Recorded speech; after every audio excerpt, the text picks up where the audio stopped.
Emma Sullivan stood at the edge of her small vegetable garden, wiping sweat from her brow as the merciless Arizona sun beat down on her weathered cotton dress.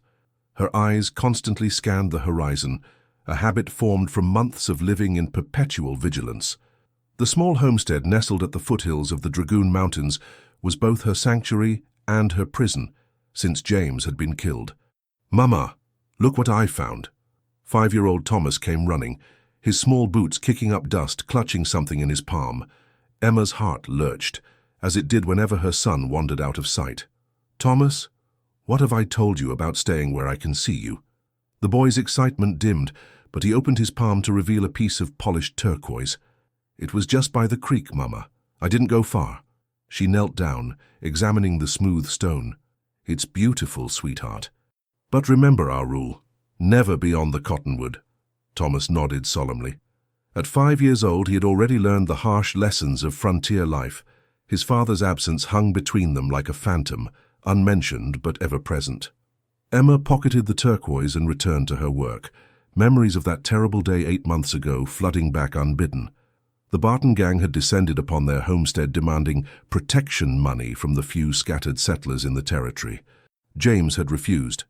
The argument escalated quickly, and before Emma could even scream, her husband lay dying in the dust, blood seeping from his chest. "We'll be back for what's ours," Hank Barton had promised, his cruel eyes lingering on Emma before he and his men rode away. Since that day, Emma had worked herself to exhaustion maintaining the small ranch, knowing it was only a matter of time before Barton made good on his threat. The nearest town, Willow Springs, was a half-day's ride away, and the few neighbors within miles had their own troubles. Sheriff Miller made his rounds once a month at best, and Emma knew better than to rely on his protection. As dusk approached, Emma ushered Thomas inside their modest cabin. After securing the door and windows, she sat by the fireplace, mending one of Thomas's shirts by lamplight. "Why don't we go back to Boston, Mama?" Thomas asked suddenly, playing with a wooden horse James had carved for him. "Aunt Beatrice would let us stay." Emma's hands stilled. "This land is ours, Thomas. Your father believed in what we were building here." She brushed his hair from his forehead. "And returning east with nothing but our grief would prove my father right about marrying your pa." She didn't add that her family had disowned her when she'd chosen to marry James, a man with dreams bigger than his pockets. Her father's last words still stung. "You've made your bed with that dreamer, Emma. Don't come crawling back when reality dawns." Later, with Thomas asleep in the small bedroom they shared, Emma sat on the porch with her husband's old rifle across her lap. The night was clear, stars blazing across the vast darkness, coyotes yipping in the distance. In these quiet moments, loneliness threatened to overwhelm her. The cabin stood isolated against the vast wilderness, a tiny outpost of civilization in a land that seemed determined to reclaim it. Emma ran her fingers along the rough-hewn logs James had cut and positioned himself. Every inch of this place held his memory, from the slightly uneven floorboards in the kitchen to the carefully crafted shelves that held their few books. "I won't let them take what's ours," she whispered to the night. "I promised you, James." But promises were easier made than kept in this harsh territory. Last week their only milk cow had fallen ill, and Emma had stayed up 3 nights nursing the animal, knowing that without it, Thomas would have no milk through the coming winter. The vegetable garden required constant attention to keep from withering in the relentless heat. The roof leaked in 2 places when it rained. And always, there was the threat of Barton's return hanging over them like a storm cloud. Emma checked her rifle, making sure it was loaded and ready. 6 bullets. Not enough if Barton brought his whole gang. She would need to visit Willow Springs soon to trade for more ammunition, though she had little to barter with. Perhaps some of the preserves she'd put up from summer berries would fetch a fair price. Tay Coyote howled closer than before, followed by the nervous whicker of her mare in the small corral. Emma stiffened, peering into the darkness. Sometimes coyotes were just coyotes, but other times they signaled the presence of something or someone disturbing the night. She rose silently, moving to the corner of the porch where shadows concealed her. Another sound caught her attention. Not animal, but not quite human either. A whisper of movement, too deliberate for wind. Emma raised her rifle, finger resting near the trigger. "Who's there?" she called, voice steady despite her racing heart. "I'm armed." Silence answered her, but Emma's instincts, sharpened by months of solitary vigilance, told her she was being watched. She scanned the darkness, eyes straining. For a moment she thought she glimpsed a silhouette against the starlit sky, high on the ridge that bordered their property to the west. Then it was gone, if it had ever been there at all. Unknown to Emma, less than a quarter-mile away, hidden among the shadows of a rocky outcropping, a pair of dark eyes watched the small cabin. Tocho, war chief of a small band of Chiricahua Apache, had been observing the white woman and her son for months. He had witnessed the murder of her husband, though he had been too far away to intervene. The woman intrigued him. Most white women he had encountered feared the wilderness, clustering in towns or larger settlements, dependent on their men for protection. This one was different. She worked the land with knowledge and determination, handled weapons with confidence, and protected her young one with fierce devotion. Tocho shifted his position, careful to remain hidden. The night wind carried the scent of wood smoke from her chimney, mixing with the desert sage and juniper that clung to the rocky slopes. His people had considered these mountains sacred, long before white settlers arrived with their paper claims and wooden structures. 3 years ago, Tocho would have viewed any encroachment on Apache lands with hostility. He would have seen this woman and her child as enemies to be driven away or worse. But that was before American soldiers had slaughtered his wife Nylin and infant daughter in a dawn raid on their camp. That was before he had witnessed the same grief he carried, reflected in this white woman's eyes.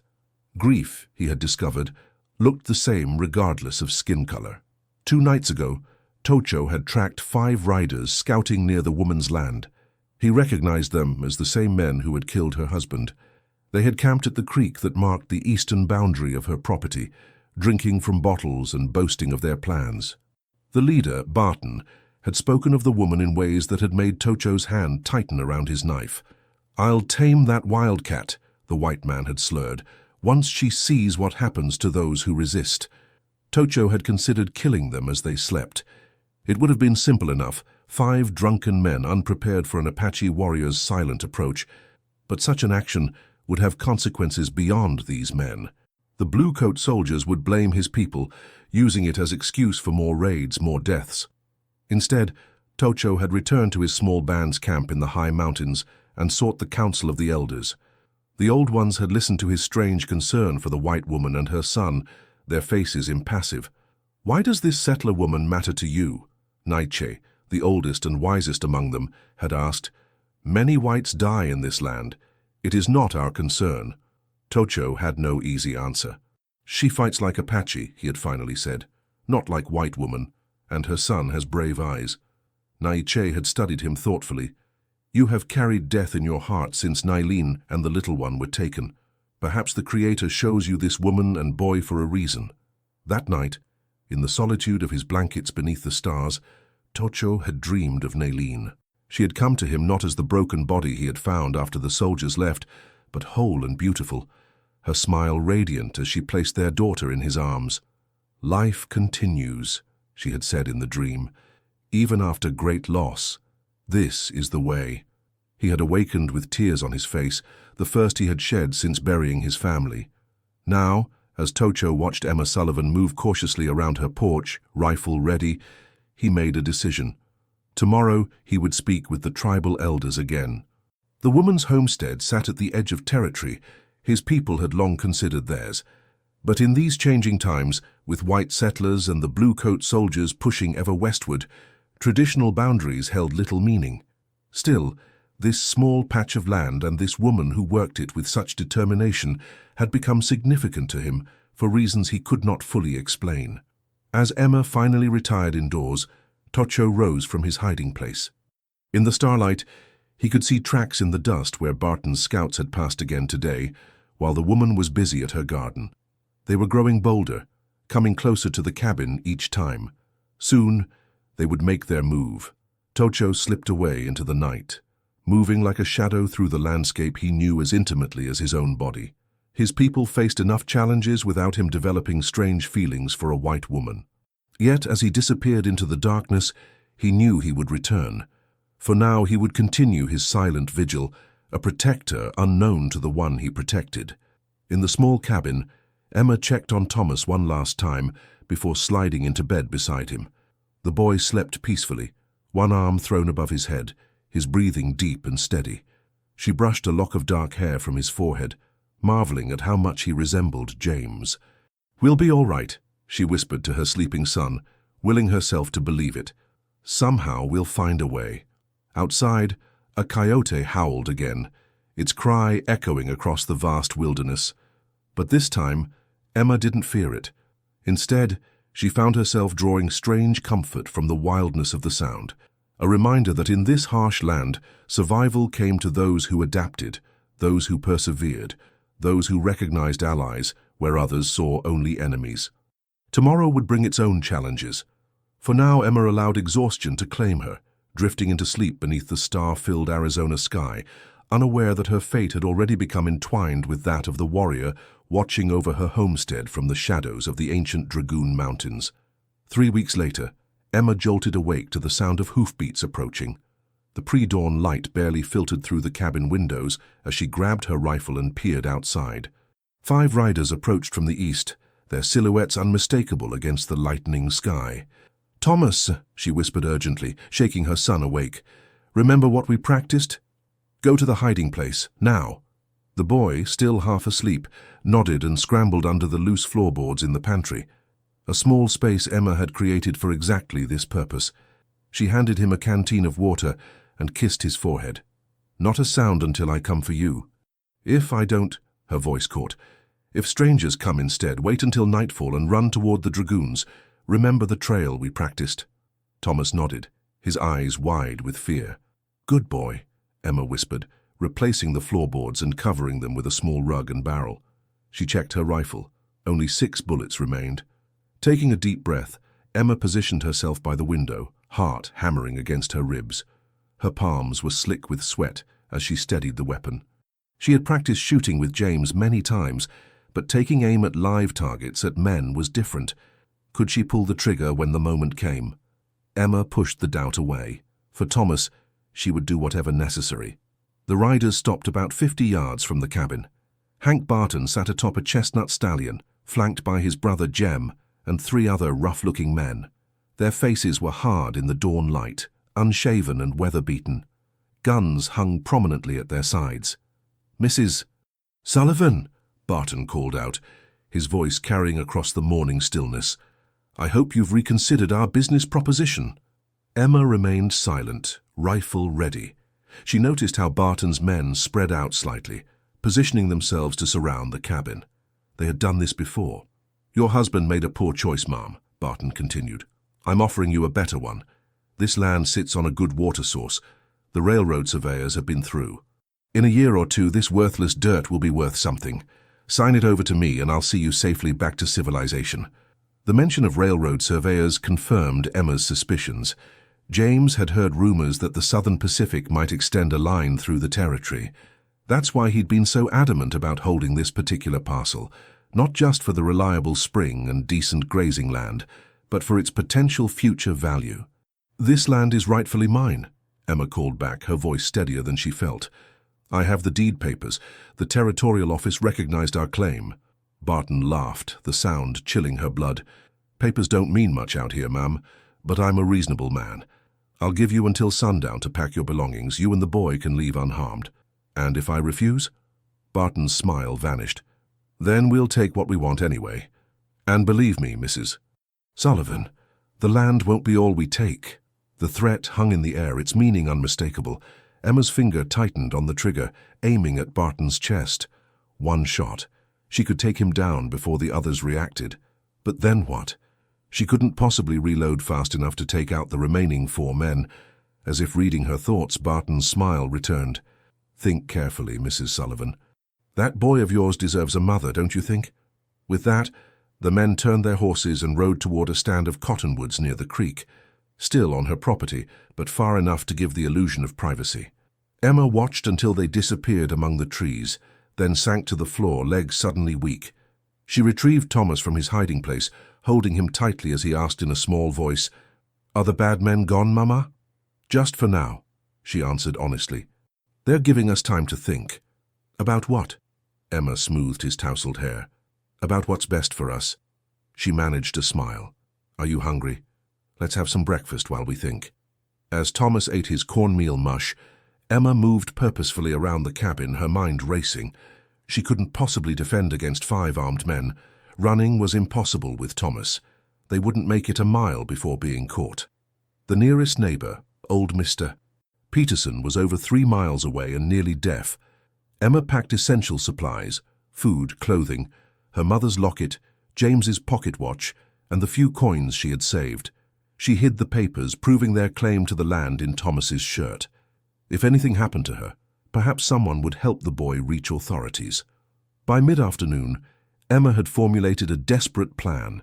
They would slip out after dark and try to reach the Apache territory in the mountains. It was madness. The Apache were known to be hostile to settlers, but she had heard stories of their code of honor. Perhaps they would grant passage through their lands, allowing her and Thomas to reach Fort Bowie, where there were soldiers who might help. As she considered this desperate option, Emma remembered the silhouette she had glimpsed on the ridge nights ago and other strange occurrences around the homestead. Twice she had found deer meat hanging from a tree near their property line, fresh kills that she had gratefully accepted, assuming they were left by a kindly neighbor. Once, after a dust storm had collapsed part of the corral, she had awakened to find it mysteriously repaired. Had someone been watching over them?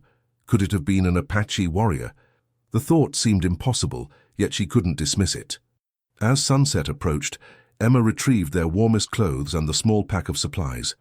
She dressed Thomas in layers, explaining they would be taking a journey. "Where are we going, Mama?" he asked, his small face solemn. "To find help," she said simply. "We'll have to be very brave and very quiet." Just as the sun dipped below the horizon, the sound of approaching riders returned. This time, they didn't stop at a distance. "Time's up, Mrs. Sullivan," Barton shouted, dismounting just yards from her porch. Emma positioned Thomas behind her and raised her rifle. "I won't be leaving, Mr. Barton. This land is ours." Barton's face darkened. "Have it your way." He nodded to his men, who spread out, surrounding the small cabin. The first shot splintered the doorframe inches from Emma's head. She fired back, grazing one of Barton's men in the shoulder. Thomas whimpered behind her. "Take the back," Barton ordered 2 of his men. "Flush them out." Emma knew they were trapped. She had 5 bullets left against 4 men, and soon they would be surrounded. In desperation, she scanned the horizon, and then she saw him. On the ridge behind the cabin stood a lone figure on horseback. Even at this distance, his distinctive silhouette marked him as Apache. Emma had seen him before, watching from afar, a presence she had sensed more than seen over the past months. With Barton's men closing in, Emma made a decision born of sheer desperation. Grabbing Thomas, she bolted from the back door toward the ridge, firing once to clear her path. "Run, Thomas," she urged, pulling her son toward the rocky slope. Bullets kicked up dust at their heels. The Apache warrior watched impassively as they struggled up the hillside. When they were halfway to his position, Barton and his men emerged from behind the cabin, guns raised. "Save us," Emma cried out to the warrior, her voice breaking with desperation. "Please save us." For one terrible moment, the Apache remained motionless, his expression unreadable beneath the red headband that marked him as a war chief. Then, with a sharp whistle, he signaled. Suddenly, the ridge came alive with movement.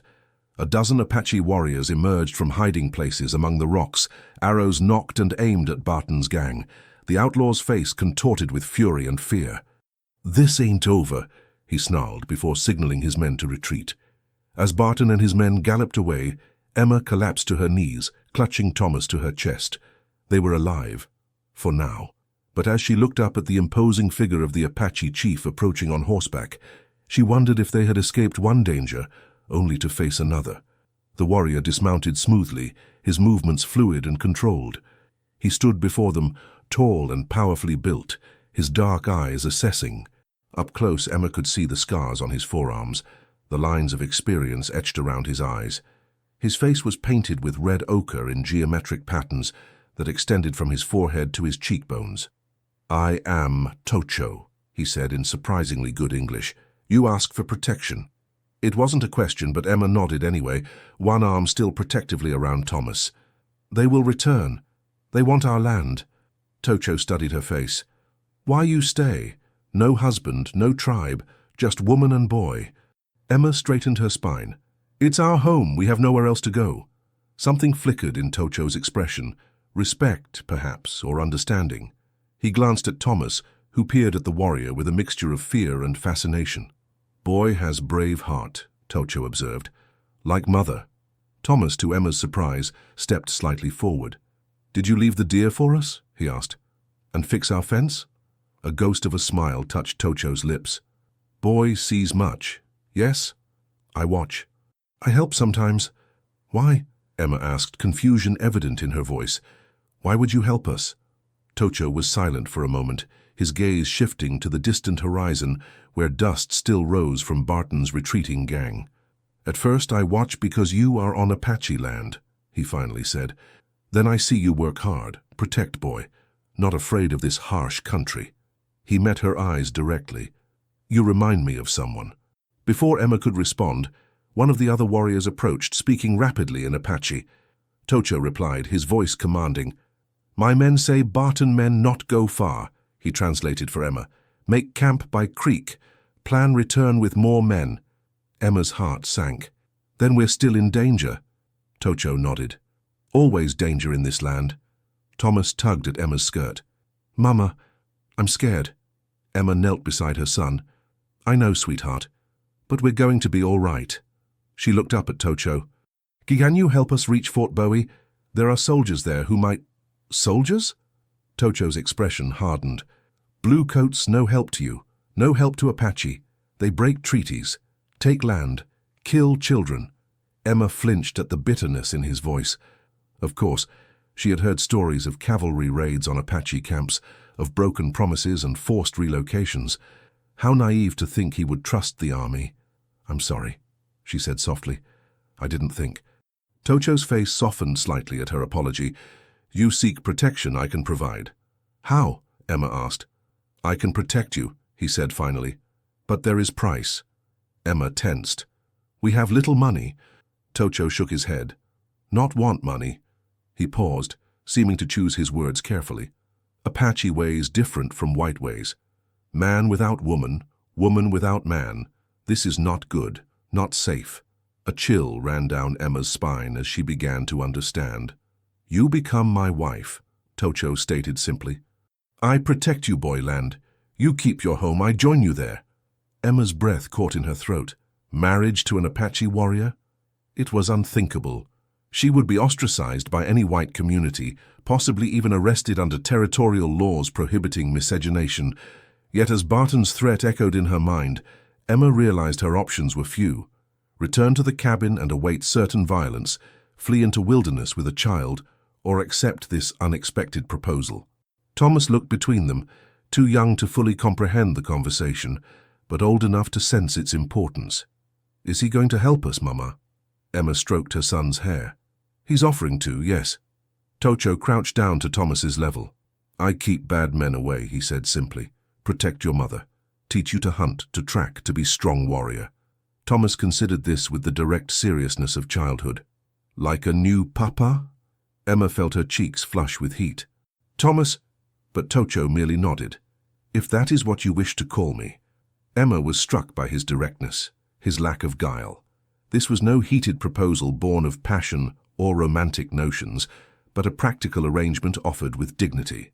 Still, the implications were enormous. I need time to think, she managed. Tocho nodded once. 3 sons. I return. He looked toward the valley where dust still rose from Barton's retreating gang. They come back before, we watch. You safe until I return. He whistled again, and most of his warriors melted back into the landscape. 2 remained, taking positions overlooking the cabin. Those men, Emma said, nodding toward the warriors. They'll stay. Watch over you, Tocho confirmed. No harm comes while I am gone. As Tocho mounted his horse, he looked down at Emma one last time. 3 sons, he repeated. Then he was gone, leaving Emma with a choice she feared to make. Emma and Thomas made their way back to the cabin in silence, the 2 Apache sentinels shadowing them at a distance. Inside, the evidence of Barton's brief attack was everywhere. A shattered window, bullet holes in the door, overturned furniture. Why don't you help me clean up? Emma suggested to Thomas, as much to distract herself as him. As they worked, Thomas asked questions about Tocho and the Apache that Emma struggled to answer truthfully, while keeping her responses appropriate for a 5-year-old. "If you married him, would we have to live in a teepee?" Thomas asked, as he gathered scattered books. "The Apache don't live in teepees, sweetheart. They have wickiups, dome-shaped homes made of brush and grass," Emma corrected, remembering what James had told her. "And no, Tocho said we could stay here." "Would I have to call him Papa?" Emma paused in sweeping up broken glass. "No, Thomas, you can call him Tocho." "But he said—" "I know what he said." Emma softened her tone. "But you don't have to do anything you're uncomfortable with. Your father will always be your father, no matter what happens." As dusk fell, Emma prepared a simple supper. Through the window, she could see one of the Apache sentinels perched on a rock outcropping, motionless as a statue. His presence should have been unsettling, but instead, Emma found herself oddly comforted. After putting Thomas to bed, Emma sat at the rough-hewn table, a single candle burning as she considered her options. Returning east was impossible. She had no money for such a journey, and her family had made it clear she wasn't welcome. Staying meant facing Barton's men again, this time perhaps without Apache intervention. And Tocho's proposal? The very idea should have repulsed her. Yet Emma found herself considering it with surprising seriousness. What did she really know about the Apache? Only stories told by settlers and soldiers, tales of savagery and barbarism that didn't align with the man she had met today. A man who had been quietly protecting them for months, who spoke to her son with kindness, who offered a solution that preserved their home and their lives. But marriage? Emma touched her wedding ring, the simple gold band James had given her 6 years ago. What would he think of her even considering such an arrangement? And yet, hadn't James always been practical above all else? "We do what we must to survive," he had told her during their first difficult winter on the frontier. "Pride makes for a cold companion when the wolves are at the door." For 3 days Emma barely slept. She paced the confines of her cabin, jumping at every sound, though the 2 Apache sentinels remained vigilantly posted on the ridge. Thomas, surprisingly, seemed less frightened than curious about their silent protectors. "Are they going to live with us now, Mama?" he asked on the second morning, watching one of the warriors sharpen an arrowhead. "I don't know," Emma answered honestly. How could she explain to a 5-year-old child the decision she faced? On the morning of the 3rd day, Emma stood before the small mirror James had brought all the way from St. Louis as a wedding gift. Her reflection showed a woman she barely recognized. Tanned skin, calloused hands, eyes that had seen too much hardship. What would James want her to do? He had been idealistic, believing in a future where they would prosper on this frontier. But he had also been practical. Survival first, principles second, he'd often said. Marriage to Tocho would ensure their survival. But at what cost? Emma knew nothing of Apache ways, their language, their customs. Would she be expected to abandon her own culture entirely? And what kind of husband would Tocho be? The stories settlers told of Apache warriors were terrifying, tales of brutality and vengeance. Yet the man she had glimpsed seemed different from those stories. He had been watching over them for months, she realized. The mysterious disappearance of 2 wolves that had been stalking their cattle, the unexplained retreat of a group of drifters who had camped too close to their property. Had that been Tocho's doing? As the sun began its descent on the 3rd day, Emma made her decision. She dressed carefully in her best dress, faded blue calico with only one patched tear at the hem. She brushed her auburn hair and pinned it neatly, then scrubbed Thomas's face despite his protests. "Is someone coming to visit?" Thomas asked, squirming away from the wet cloth. "Yes," Emma said. "Someone important. And I need you to be on your best behavior." They were sitting down to a simple supper of cornbread and stew when hoofbeats approached. Emma's hand trembled as she set down her spoon. "Stay inside," she instructed Thomas, moving to the door. Tocho approached alone, his horse a magnificent pinto stallion that pranced nervously as they neared the cabin. He had adorned himself with symbols of his status, an intricate necklace of turquoise and silver, a headband decorated with geometric patterns, an elaborately beaded vest over his buckskin shirt. Emma stepped onto the porch, suddenly conscious of her simple dress and worn boots. "Good evening," she said formally. Tocho dismounted, tying his horse to the hitching post as naturally as if he'd done it 100 times. "You have answer?" he asked, wasting no time on pleasantries. Emma took a deep breath. "Before I give my answer, I need to understand what such an arrangement would mean. What would be expected of me as your wife?" Tocho's expression remained impassive, but his eyes, dark and penetrating, studied her carefully. "You keep your ways in your home. Raise boy as you choose. I protect, hunt, keep bad men away." He paused. "My people not live in fixed places like white people. I come, I go, but always return." "And," Emma hesitated, her cheeks warming, "what of the marital aspects?" For the first time, something like uncertainty crossed Tocho's face. "I not force," he said quietly, "not like white men who take." The simple dignity of his statement moved Emma unexpectedly. She had heard whispers of white settlers abducting native women, of the atrocities committed during raids on indigenous villages. "My people have ceremony," Tocho continued, "but understand if you want white man's paper marriage." Emma almost laughed at the absurdity. No territorial judge would legally marry them. Such a union would exist outside any law recognized by either of their peoples. "Why?" she asked suddenly. "Why would you want this arrangement? There must be women among your own people." A shadow passed over Tocho's features. "Had wife, daughter. Soldiers came 3 summers past." He stopped, the muscle in his jaw tightening. "Since then, no desire for Apache wife.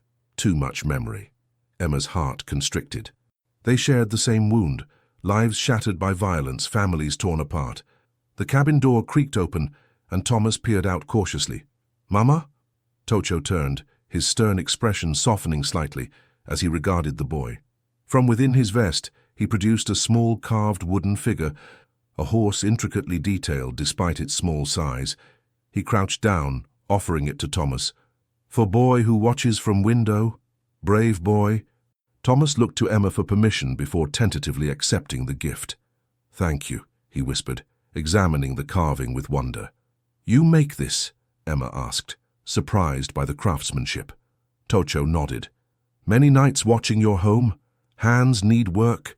The image of this warrior sitting in darkness, carving a toy while keeping vigilance over them, shifted something in Emma's perception. "I have conditions," she said abruptly. "If I agree." Tocho straightened, waiting. "Thomas comes first. His safety, his education. I continue teaching him to read and write. We maintain our faith. I read from the Bible and pray as we always have." Tocho nodded once. "I keep my name, Emma Sullivan. Among your people, I will respect your customs when in their presence, but in our home, some of our ways remain." Again Tocho nodded. Emma took a steadying breath. "And we give ourselves time. Time to know one another. Before—" She couldn't finish, but Tocho seemed to understand. "Agreed," he said simply. Then, with surprising gentleness, he added, "Fear makes poor beginning for marriage. Better to start with respect." Emma blinked back unexpected tears. How strange that this man from a culture so different from her own would understand what many white men did not, that consent mattered, that respect must precede intimacy. "Then," Emma said, her voice steadier than she felt, "I accept your proposal, Tocho." The warrior's expression remained stoic, but something in his eyes lightened. 3 days, he said. I bring elder for ceremony, then I bring possessions. He turned to go, then paused. Barton men watched by my warriors. They plan, gather more men. His eyes met hers. When I return, bring more warriors. Make clear this land, this woman, this boy now under Apache protection. After Tocho departed, Emma sat long into the night, wondering at the irrevocable step she had taken. She had agreed to marry a man she barely knew, from a people widely feared among settlers. Yet she felt a curious sense of peace beneath her apprehension. For the first time since James's death, she felt something beyond mere survival was possible. It wasn't love, not yet, perhaps not ever, but it was protection, partnership of a sort. And for a woman alone on the frontier, that was no small thing. The 3 days passed in a blur of anticipation and preparation. Emma cleaned the cabin thoroughly, mended her best clothes, and tried to explain to Thomas what was happening in terms he could understand. "Tocho is going to live with us now, and he'll protect us from the bad men," she told him as they sat on the porch, shelling peas from the garden. Thomas considered this, his small face serious. "Will I have to call him Papa?" "No, sweetheart. You can call him Tocho, but he'll be like a papa." Emma hesitated. "In some ways, yes. He'll teach you things and help take care of us." Thomas was quiet for a moment, his fingers working the pea pods. "I think Papa would be glad we're not alone anymore," he finally said. Emma's throat tightened with emotion. "I think so too, Thomas." On the morning of the third day, Emma woke before dawn. She heated water and bathed thoroughly, then dressed in her blue calico dress. The one James had always said brought out the color of her eyes. She brushed her hair until it shone, securing it at the nape of her neck with her mother's silver comb, one of the few family heirlooms she had kept after her estrangement. As she prepared a special breakfast of Johnny cakes with the last of their honey, Emma tried to quiet the nervous flutter in her stomach. What if Tocho changed his mind? What if his people objected to such a union? What if this was all a terrible mistake? Thomas sensed her anxiety. "Mama, are you scared?" he asked, watching her pace from window to window. Emma forced a smile. "Not scared, just a little nervous. Like the first day of school." The boy nodded sagely. "Like when I had to recite my letters for Reverend Wheeler." "Exactly like that," Emma agreed, grateful for his simple understanding. Mid-morning, the distant sound of horses reached them. Emma smoothed her dress and took Thomas's hand as they stepped onto the porch. The sight that greeted them took her breath away. The Apache wedding ceremony was unlike anything Emma could have imagined. Tocho arrived with a small party, an elderly man whose deeply lined face spoke of immense wisdom, 2 women bearing gifts wrapped in beautifully woven blankets, and 4 warriors who immediately took up protective positions around the property. The elder, whom Tocho introduced as Nai-che, spoke no English, but his dignified bearing required no translation. The women, Tocho's sister Istas and his cousin Nata, approached Emma with cautious curiosity. Istas, tall and strong with eyes that missed nothing, presented Emma with a dress of soft buckskin, adorned with intricate beadwork. The message was clear. For the ceremony, Emma would dress as an Apache woman. Emma hesitated only briefly before accepting the gift. "Thank you," she said, trying to convey her gratitude despite the language barrier. "It's beautiful." Istas nodded, a hint of approval in her dark eyes. Through gestures and the few Apache words Tocho translated, the women indicated they would help Emma prepare. Inside the cabin, Emma removed her calico dress and allowed the women to help her into the buckskin garment. It fit surprisingly well, soft against her skin and far more comfortable than her restrictive cotton dresses. Nata then braided Emma's hair, weaving in strands of turquoise beads and small silver ornaments. "For fortune," Tocho translated when Emma questioned the adornments. "Blue stone sacred to my people." When Emma emerged from the cabin, Thomas gasped, "Mama, you look like a princess." Tocho, who had been speaking quietly with Nai-che, turned at the boy's exclamation. For a moment, his stoic expression gave way to undisguised admiration. His eyes traveled from the beaded moccasins on her feet to the intricate braids in her hair, and Emma felt herself blush under his gaze. "You honor my people by wearing our ways," he said simply. But the approval in his voice was unmistakable. The ceremony itself was brief but profound. They gathered in the small clearing before the cabin, where Nai-che had prepared a circle of cornmeal on the ground. Thomas watched wide-eyed as Tocho led Emma to stand within the circle, facing east. Nai-che spoke words in the Apache language that Tocho sometimes translated in whispered fragments. They stood facing each other as Nai-che bound their hands together with a cord of braided horsehair. Water was shared from a ceremonial vessel, and cornmeal sprinkled in a circle around them. "He asks Creator to bless union," Tocho explained quietly. "Says man protects, woman nurtures, together strong like mountains and valleys, apart vulnerable." Emma was struck by the simplicity and beauty of the ceremony. There was no promise of obedience, no mention of submission. Instead, the words spoke of partnership, of complementary strengths, of mutual protection. When it was done, Nai-che placed his weathered hands on their bound ones and spoke directly to Emma. Though she couldn't understand his words, the old man's eyes conveyed his meaning: acceptance, welcome, blessing. "He says you now part of our people, Tocho translated. Not just my wife, but daughter of tribe. Emma felt unexpected tears prick her eyes. For so long she had been without family, rejected by her own, widowed on this harsh frontier. Now, in this most unlikely union, she had found belonging again. The Apache visitors had brought food for a feast, venison dried into jerky, corn cakes sweetened with wild honey, berries preserved in fat. They shared the meal in the yard, sitting on blankets spread beneath the cottonwood tree. Despite the language barrier, Emma found herself enjoying the company of Istas and Nata, who seemed to have accepted her more readily than she had expected. Thomas quickly overcame his initial shyness, especially when one of the younger warriors showed him how to use a small bow. By afternoon's end, the boy was proudly displaying his ability to hit a target pinned to a hay bale. "He has good eye," Tocho observed, watching Thomas with something like pride. "We'll make fine hunter someday." As the sun began to set, the Apache visitors prepared to depart, save for 2 warriors who would remain as sentinels. Nietzsche embraced Emma in farewell, speaking words that needed no translation. Istas pressed a small bundle into her hands, herbs and roots, Emma discovered later, for cooking and medicine. That evening, after the visitors had departed, Emma and Tocho sat on the porch as Thomas slept inside. The night was cool, stars brilliant against the vast darkness. Between them lay the unspoken question of sleeping arrangements. "I make camp tonight," Tocho said finally, gesturing toward a flat area near the corral. "Tomorrow bring my belongings. Make proper place in home." Relief and something like disappointment mingled in Emma's response. "You don't have to sleep outside, the cabin has room." Tocho shook his head. "Not yet. Boy needs time. You need time." He looked at her directly. "Marriage on paper only until hearts agree." Emma was touched by his sensitivity. "Thank you," she said softly, "for understanding." Tocho reached out, his fingertips lightly touching the turquoise beads still woven in her hair.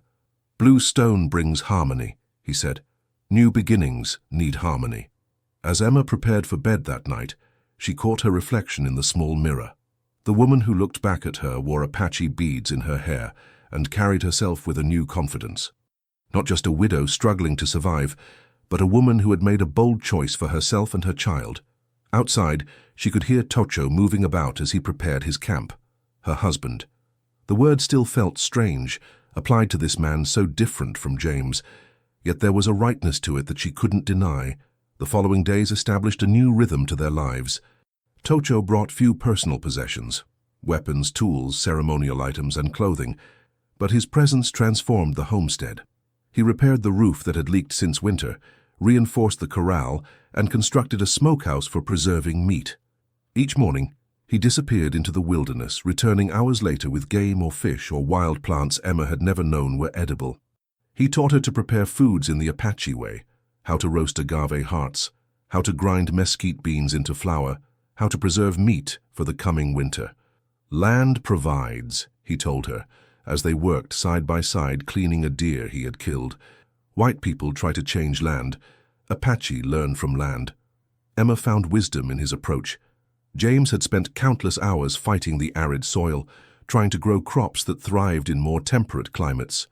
Tocho instead showed her which native plants could be cultivated, which wild foods could be gathered, how to live in harmony with the harsh landscape rather than battling against it. Thomas, initially shy, quickly became fascinated by Tocho. The warrior taught him to identify animal tracks, to move silently through underbrush, to whistle like different birds for signals. Emma watched their growing bond with a mixture of joy and apprehension. "He needs man to teach," Tocho observed one evening, as they watched Thomas practicing with a small bow Tocho had made for him. "Boy becoming hunter." "His father wanted him to be educated," Emma said, "to read books, attend university someday." Tocho considered this. "Why not both? Apache warriors must know many skills: tracking, hunting, understanding enemies. Books are new skill, like any other." His wisdom surprised her, as it increasingly did. Beneath Tocho's stern exterior lay a thoughtful mind that challenged her preconceptions. One evening, as they sat by the fire after Thomas had gone to bed, Emma found the courage to ask Tocho about his past. "You said soldiers killed your wife and daughter. Would it pain you too much to tell me about them?" Tocho was silent for so long that Emma thought he wouldn't answer. Then, in a voice low and measured, he began to speak. Naylin was daughter of medicine man, beautiful, smart. No plants that heal, no stars that guide. His face softened at the memory, hair like raven's wing, laugh like spring water over stones. Emma could see the love that still lived in him, deep and abiding. Daughter only 2 summers when soldiers come, dawn raid, no warning. His hands clenched. I away hunting. Return to find... He stopped, unable to continue. Emma reached out, touching his arm gently. I'm sorry. Tocho covered her hand with his own. Same pain in your eyes when I first watch you. Pain of one who loses heart. The simple truth of his observation moved Emma deeply. They sat in silence for a time, connected by shared grief, by the understanding that only those who have lost can truly comprehend. Later, as Emma lay in her bed, alone still as Tocho continued to sleep in the small lean-to he had constructed adjacent to the cabin, she reflected on how quickly her world had changed. 2 weeks ago, she had been a desperate widow facing certain violence. Now she was the wife of an Apache war chief, her home protected, her future suddenly less precarious. Yet the greatest change was within herself. The fear that had been her constant companion since James's death had receded, replaced by a cautious hope, not just for survival, but for a life with meaning, with connection, perhaps even, someday, with love. As she drifted towards sleep, Emma heard the soft sound of Tocho's flute from outside, a melody both melancholy and beautiful, echoing under the vast Arizona sky. The music spoke of loss and longing, but also of resilience, of life continuing despite tragedy. Tomorrow would bring new challenges, Emma knew. The world beyond their small homestead would not easily accept the choice she had made. But tonight, listening to the haunting notes of Tocho's flute, she felt a sense of peace she had thought lost forever. 2 worlds had collided in this remote corner of the frontier, and from that collision, something unexpected was emerging. A bridge between cultures, a family formed not by blood but by choice and necessity, a love growing slowly from the ashes of shared grief. Emma closed her eyes, the music washing over her like a blessing. For the first time in many months, she slept without fear. Emma woke to the sound of Thomas's excited chatter coming from outside the cabin. The morning sun streamed through the window as she dressed quickly and stepped onto the porch. The sight before her brought a smile to her face. Thomas sat cross-legged on the ground, watching intently as Tocho demonstrated how to notch an arrow. These past 2 weeks had transformed their homestead. Tocho's presence had brought not just security, but a new vitality to their lives. The corral now held 3 additional horses, Tocho's pinto, and 2 mares he had traded for with neighboring Apache bands. The garden had been expanded with native plants that thrived in the arid soil. Meat dried in the new smokehouse, ensuring they would not go hungry in the winter months ahead. Yet beyond these physical changes, Emma noted a deeper transformation.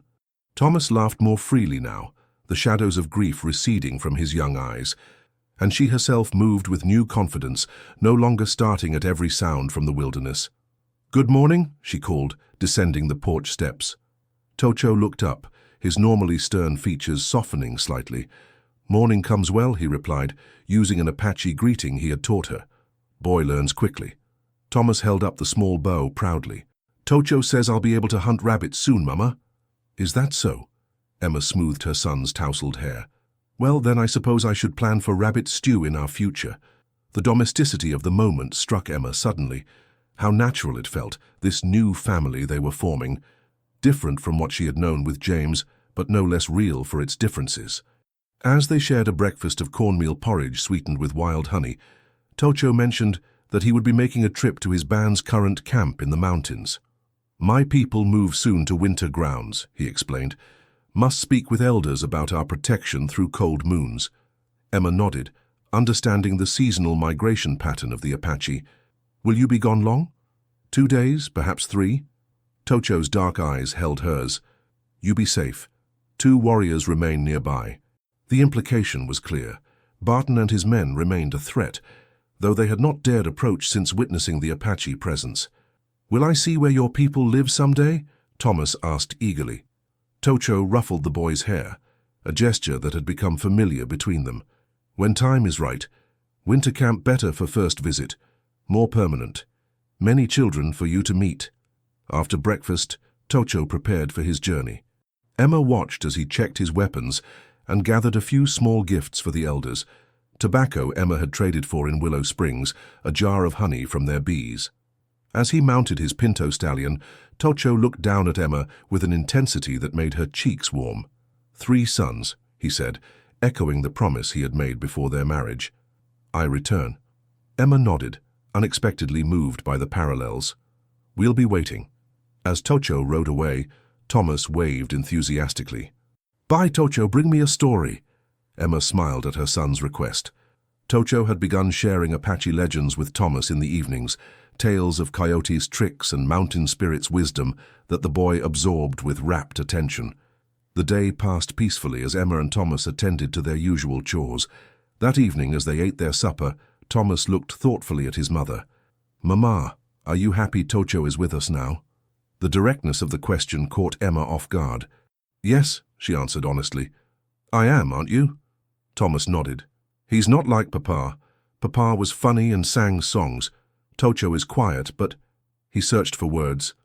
I feel safe when he's here, and he teaches me important things. Different isn't bad, Emma said softly. It's just different. That night, Emma lay awake longer than usual, the absence of Tocho's presence near the cabin more noticeable than she had expected. In the 2 weeks since their marriage, she had grown accustomed to the sound of his movements outside, the low melodies of his flute, the sense of protection his presence provided. Their relationship remained chaste, as he had promised. Tocho had not once pressured her for the physical aspects of marriage, seeming content with their growing companionship. Yet Emma found herself increasingly aware of him as a man, his fluid strength as he worked, the rare smile that transformed his stern features, the gentleness of his large hands when he treated a wound on Thomas's knee. The second day of Tocho's absence passed uneventfully. Emma took advantage of the warm weather to wash clothes and bedding, hanging them to dry in the autumn sunshine. As she worked, she found herself humming, a habit she had abandoned after James's death but which now returned naturally. That afternoon, as she and Thomas gathered late-season berries from a thicket near the creek, the sound of approaching horses made Emma stiffen with alarm. She quickly pulled Thomas behind her, scanning the horizon. Relief flooded her when she recognized Mr. Peterson, their elderly neighbor, accompanied by Sheriff Miller from Willow Springs. Still, wariness kept her on guard. The Apache sentinels Tocho had left were nowhere in sight, likely observing from hidden positions. Mrs. Sullivan, Sheriff Miller called as they approached. Afternoon to you. Sheriff, Mr. Peterson. Emma nodded cautiously. What brings you out this way? The men exchanged uncomfortable glances before Sheriff Miller spoke. Well, ma'am, there's been some talk in town. Mr. Peterson here mentioned seeing some unusual activity around your property, Apache warriors. Mr. Peterson's eyes must be improving remarkably, Emma said dryly, knowing the old man could barely see across his own yard. To spot such details from 3 miles distant. The elderly man had the grace to look embarrassed. Weren't me that spotted 'em first. Barton and his boys been spreading stories in town. Said you'd taken up with a savage. Said it weren't natural. Emma's spine stiffened. My arrangements are my own business, gentlemen. Sheriff Miller dismounted, his expression troubled. Mrs. Sullivan, Emma folks are concerned. A widow alone out here with Apaches about. It don't look right. I'm not alone, Emma said firmly, and I'm not in any danger. The sheriff removed his hat, twisting it in his hands. There's laws, ma'am, territorial laws about infraternizing with Indians. I can't just ignore what people are saying. And what exactly are they saying, Sheriff?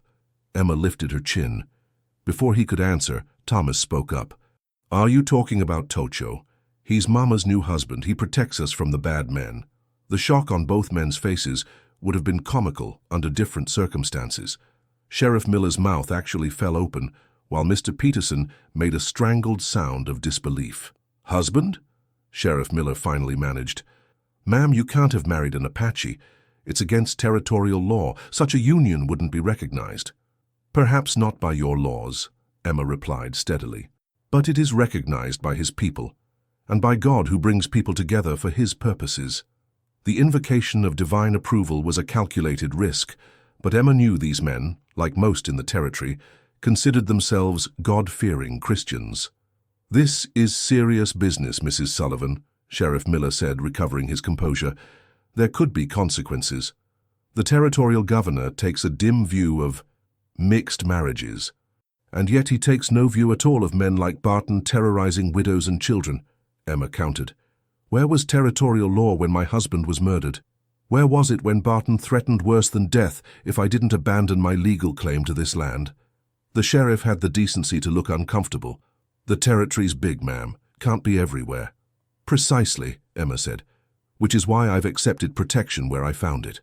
Now, if you've delivered your warning, I have chores to finish before sundown." Sheriff Miller replaced his hat. "I'll have to report this to the territorial office." "Do what you must," Emma replied, "as I have done." As the men prepared to leave, Mr. Peterson unexpectedly spoke up. "Emma, girl, think of your boy. What kind of life will he have, raised by a—" He caught himself. "By an Indian?" Emma's expression softened slightly. "A life where he learns respect for the land and its original peoples. A life where he's protected and valued. I could wish worse for him." After the men departed, Emma sat heavily on a fallen log, the brave front she had maintained crumbling now that they were alone. This confrontation had been inevitable, she knew, but facing it so soon had caught her unprepared. "Mama," Thomas's concerned voice brought her back to the present. "Are those men going to make trouble for Tocho?" Emma forced a smile. "Don't worry about grown-up problems, sweetheart. Tocho can take care of himself." She only hoped her words were true. That evening, as she prepared supper, Emma's mind raced with potential consequences of the sheriff's visit. Would there be official action from the territorial government? Would settlers from Willow Springs take matters into their own hands, viewing her marriage as a betrayal of her race? And what of Tocho's people? Would they bear the brunt of any backlash? She was so lost in these worrisome thoughts that she almost missed the sound of approaching hoofbeats. Her hand went instinctively to the rifle propped near the door, but Thomas's excited cry told her who the visitor was. "Tocho's back. Mama, Tocho's back early." Emma stepped onto the porch as Tocho dismounted. One look at his face told her something was wrong. His expression was more severe than usual, his movements tense. "What's happened?" she asked as he approached. "Riders," he said tersely. "Many coming from town. My scouts saw them gathering." His dark eyes searched hers. "Sheriff was here?" Emma nodded. "This afternoon, with our neighbor, Mr. Peterson." Tocho's jaw tightened. "Word spreads fast among white men. They know about our marriage," Emma confirmed. "Thomas told them." To her surprise, Tocho's expression softened as he glanced at the boy. "Truth is not wrong, Thomas, but sometimes dangerous." "How many riders?" Emma asked, returning to the more pressing concern. 15, maybe more. Barton leads them. Some town men join him." Emma's heart sank. Barton had managed to convince townspeople to join his cause, likely painting their union as an abomination that threatened all settlers. "When?" "Dawn," Tocho answered. "They prepare now. Drink courage from bottles." His contempt for this practice was evident. "And your people, will they help us?" Emma tried to keep the fear from her voice for Thomas's sake. Tocho nodded once. "Already called. 25 Apache wait in mountains," he said, echoing his promise from weeks ago. "Barton thinks Apache few scattered. He learns truth tomorrow." Emma felt a chill despite the warm evening. "Thomas should be somewhere safe." "Agreed." Tocho crouched down to the boy's level. "Thomas, tonight you sleep in special place, like game we play, hiding from enemies." Thomas's eyes widened with a mix of fear and excitement. "The root cellar? Like before?" "Yes, but this time, Nata stays with you." "Your cousin?" Emma asked, surprised. Tocho nodded. "She comes now. We'll take boy to cave in foothills. Safe place. Return when danger passes." As if summoned by his words, a slender Apache woman emerged from the gathering dusk. Nata approached silently, her expression solemn, as she greeted Emma with a brief touch to the arm. Emma knelt before Thomas, fighting to keep her composure. "You're going on an adventure with Nata tonight. You must be very brave and do exactly as she says." Thomas looked between his mother and Tocho. Despite his youth, he seemed to understand the gravity of the situation. "Will you come get me after you make the bad men go away?" "Yes," Emma promised, pulling him into a fierce hug. "Very soon." As Nata prepared to take Thomas, gathering the small pack Emma hastily filled with food and his warmest clothes, Tocho spoke quietly to Emma.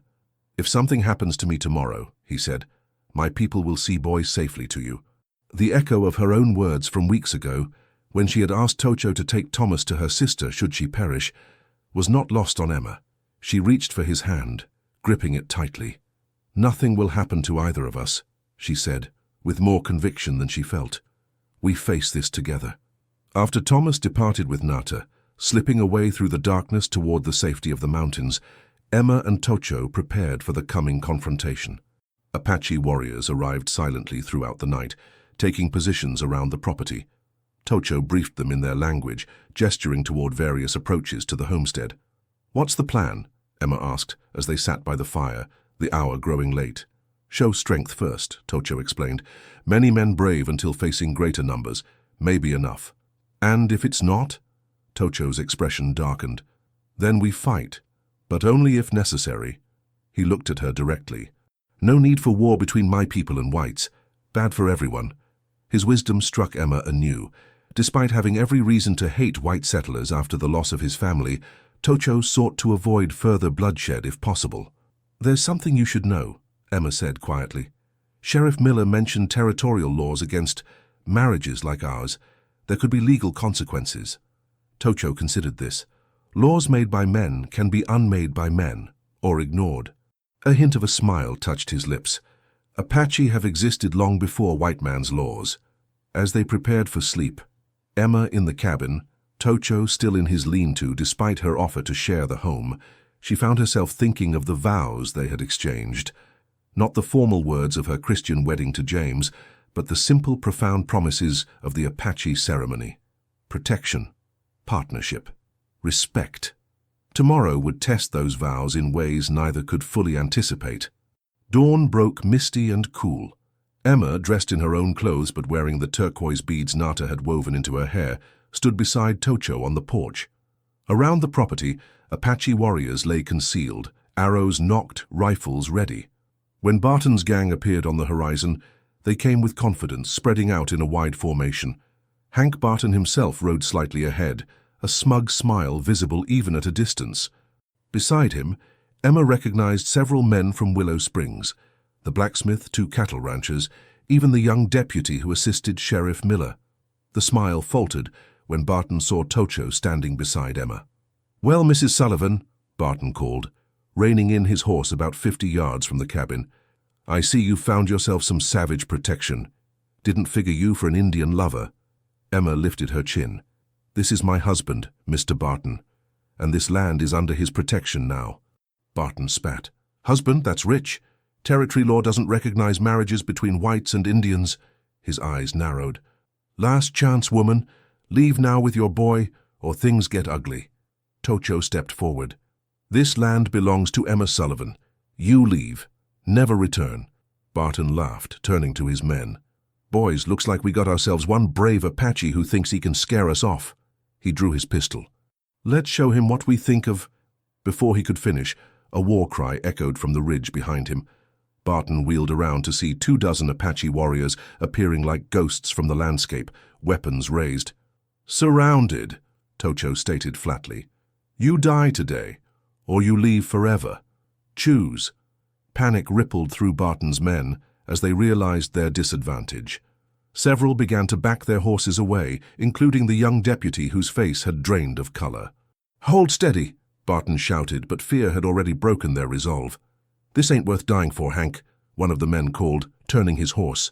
Barton's face contorted with rage. In a desperate move, he raised his pistol toward Emma. "If I can't have this land—" Tocho's movement was a blur. His knife flashed in the morning light, striking Barton's arm with precision. The outlaw screamed, his pistol falling as blood spurted from the wound. In an instant, Apache warriors closed in, arrows pointed at the remaining men. "Go," Tocho commanded, his voice thunderous in the morning stillness.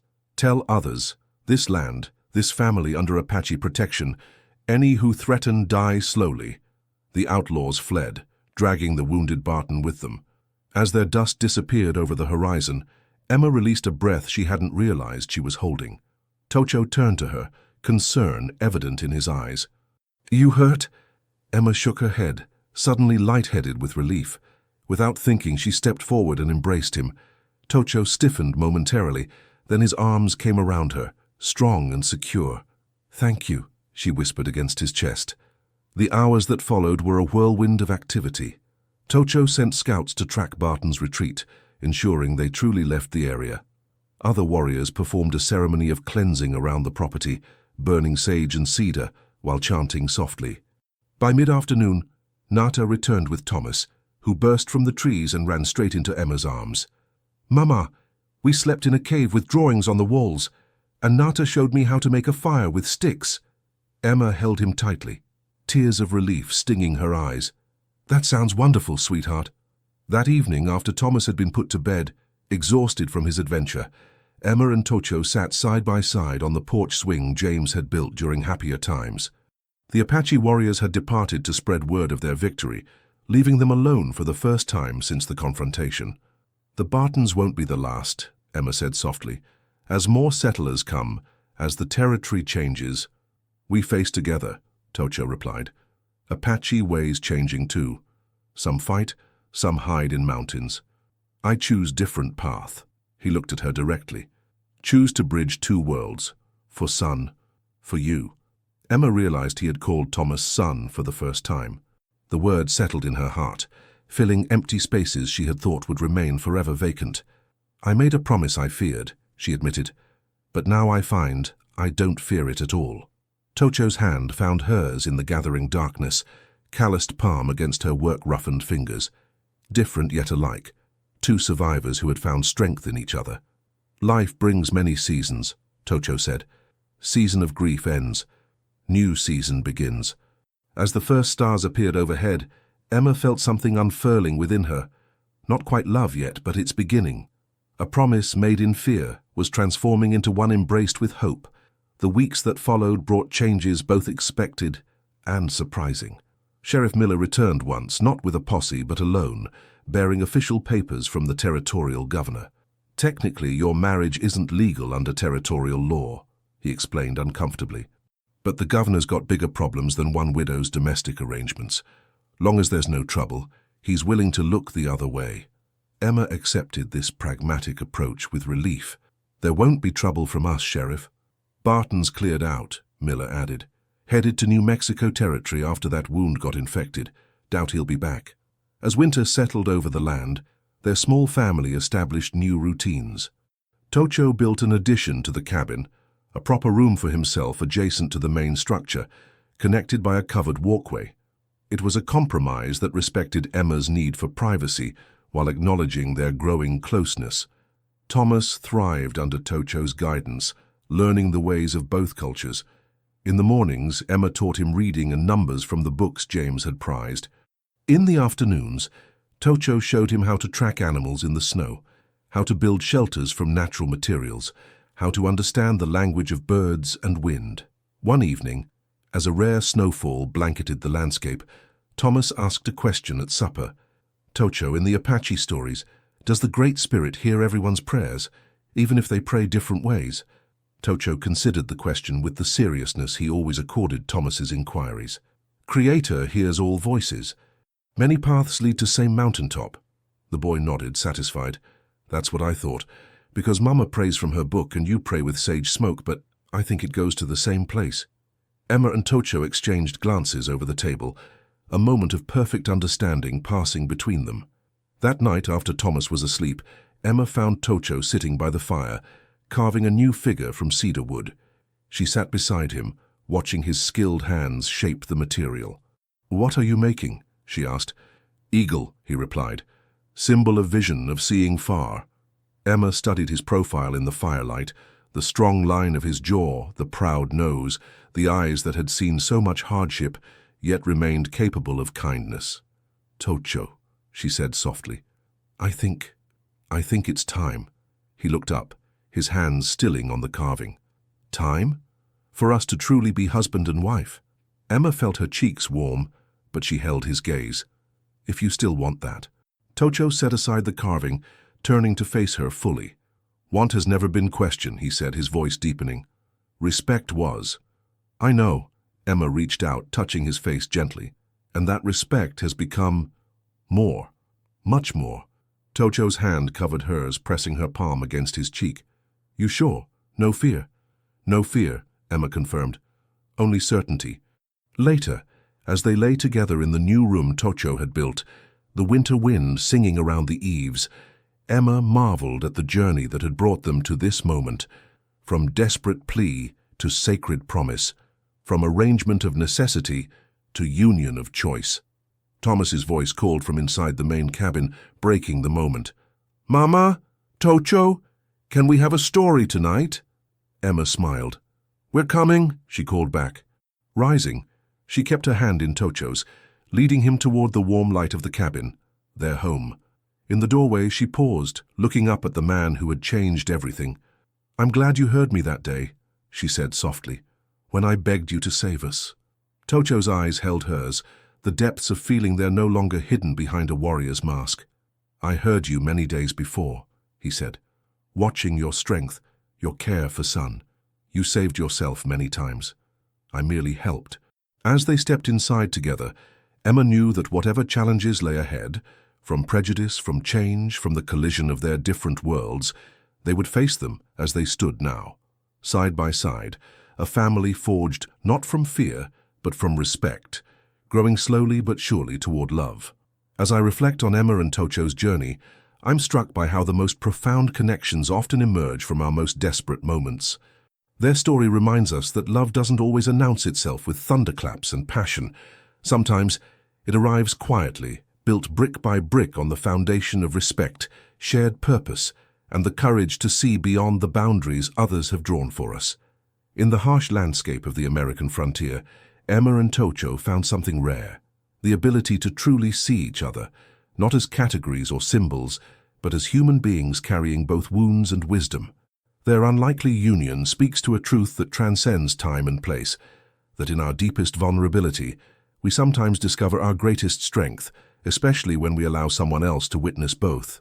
What began as a transaction of safety became a testament to how love can grow in the spaces between cultures, between expectations, between what we're taught to want and what our hearts truly need.